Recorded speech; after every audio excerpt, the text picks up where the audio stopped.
তো আমরা চলে এসেছি হচ্ছে তপবন। সকালে আমরা পুজো দিতে গেছিলাম, পুজো দিয়ে এখন আমরা চলে এসেছি তপবন। এটা হচ্ছে মন্দির থেকে 10 কিলোমিটারের রাস্তা। অ্যান্ড জায়গাটা সুন্দর, অনেক কটা সিঁড়ি আছে, সিঁড়ি বেয়ে ওপরে উঠতে হবে। অ্যান্ড ওপরে গিয়ে একটা হনুমান মন্দির আছে, সেটা দেখাবো ওপরে গিয়ে।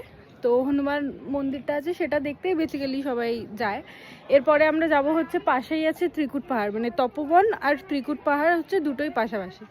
ভিউটা সুন্দর, জায়গাটা সুন্দর, হাওয়া দিচ্ছে। গরমকালে আই গেস এখানে আসা যাবে না, কারণ এখানে গরম লাগছে মোটামুটি, মানে ঠান্ডা আছে কিন্তু গরম লাগছে। এখানে রোদটা খুব কড়া অ্যাকচুয়ালি। তো আমি ভিউটা দেখিয়ে দিচ্ছি, দাঁড়াও।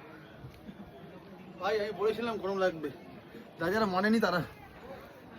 প্রচন্ড গরম ভাই, এখানে আসতে হলে সকাল সকাল আসো, মর্নিং এ খুব ভালো।